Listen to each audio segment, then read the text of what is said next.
Hello there, welcome to Swinging Steve's Bargain Beer Reviews. Unfortunately, I still have got the COVID. Well, I haven't got COVID as such.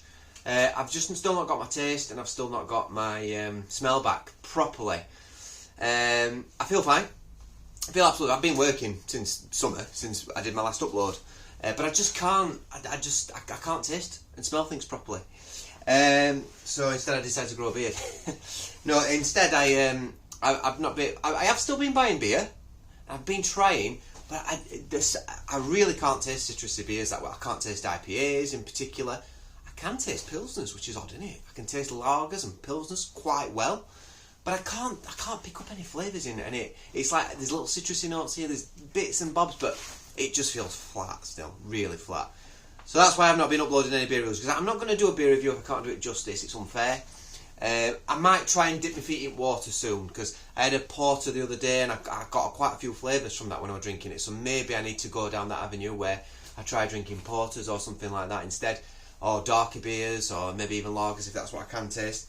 But what I did think I would do is just discuss some of the beers that are, and it'd be great to hear, maybe use this as a bit of a discussion from people that have tried these beers.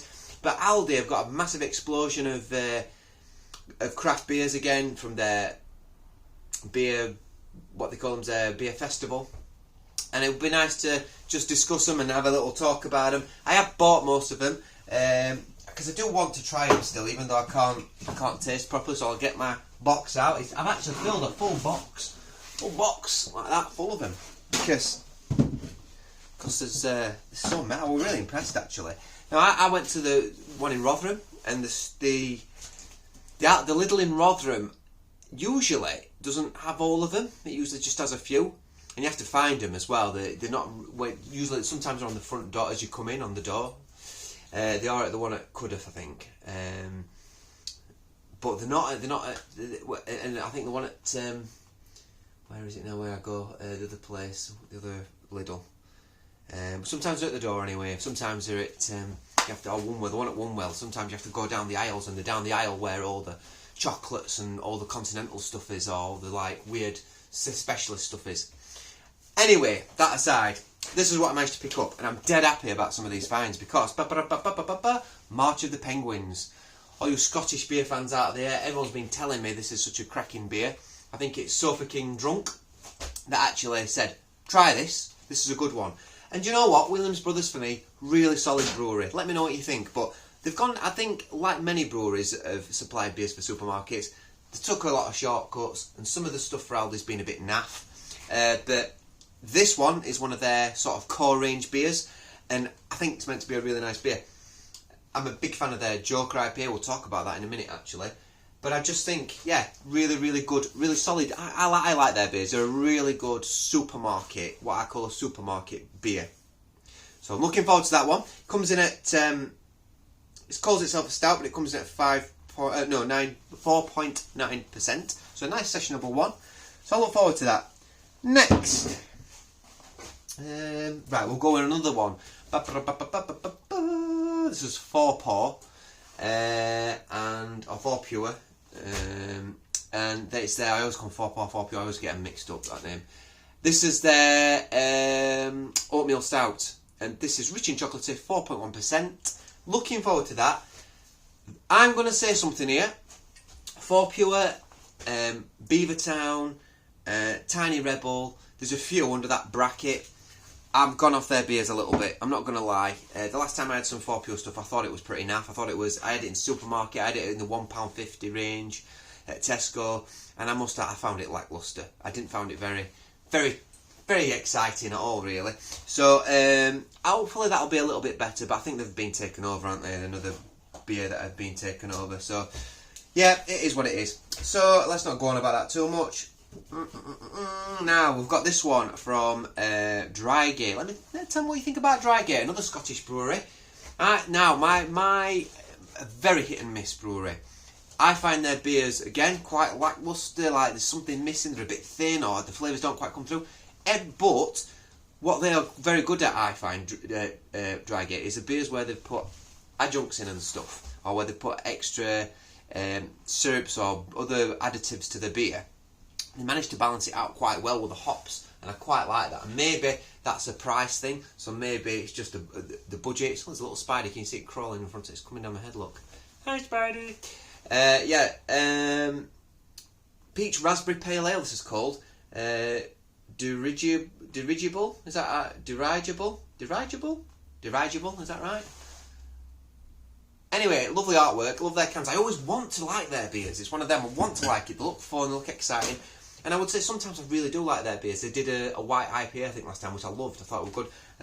They had a tropical one a while back that I thought was nice. But yeah.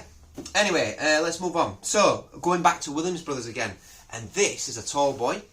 There we go, look. Tin Man Tropical IPA. This comes in at 5.5%. So, not to be sniffed at. And this is £1.49. £1.49. I've heard really good reviews on this. So, I'm looking forward. All their tall boy cans have been fantastic so far.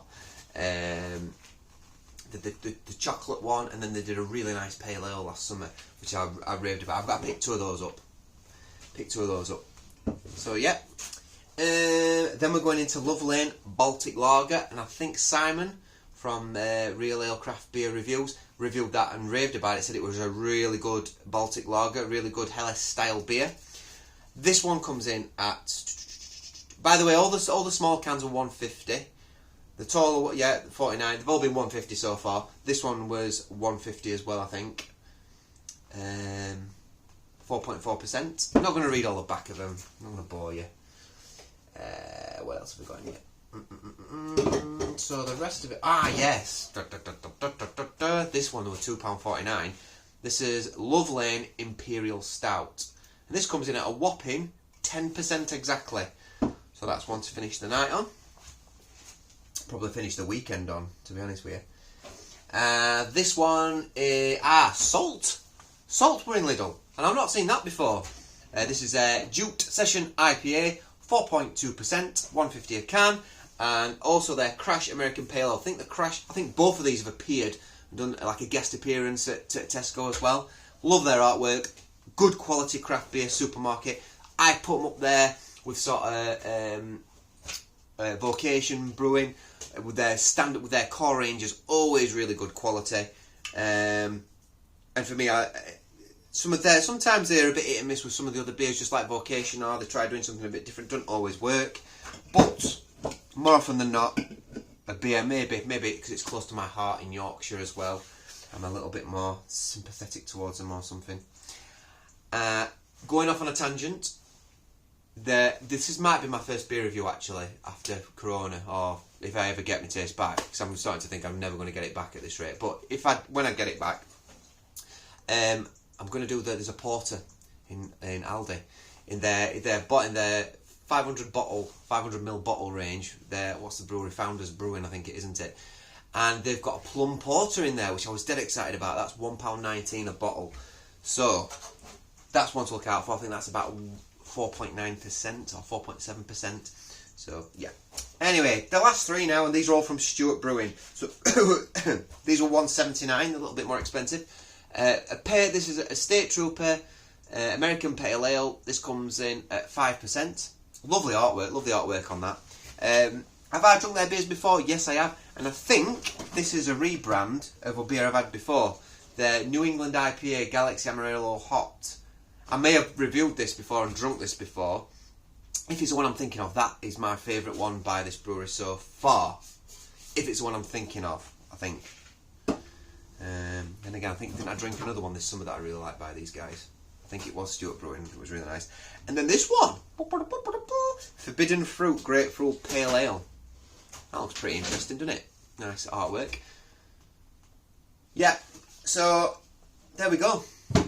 That's what's going on. I mean, there's a lot of beer. There's 1, 2, 3, 4, 5, 6, 7, 8, 9, 10, 11 beers that I've never tried before. They're in the new beer festival. Or some of them, maybe there's not. Maybe there's about 9 I've not tried before. They're in the beer festival. So that was really good. Dead happy with that. Nice little find. I'm putting them back in my box. There's some stuff. There's stuff here that this is from the last Lidl beer festival. So I've not reviewed that yet, because obviously that's when I've got loads of stuff lying around. I was meant to review this. That came in at my local off licence. Key Change Session IPA. You know. This one was the last bit. I'm going to just drink that. 7 Peaks. I did drink that. Weren't that keen on it actually. This is a good example of where dry gate are a bit like, okay. 3.9%, and I think this was quite. I think this was like in the £1.79 range as well. I thought, nah. So that's the last beer festival. There's all sorts of stuff, but I'm just gonna have to drink it and not review it. Sorry, guys. Just how it is at the moment. But I will try doing some upload videos, so I'm still keeping in touch with the beer world, you know.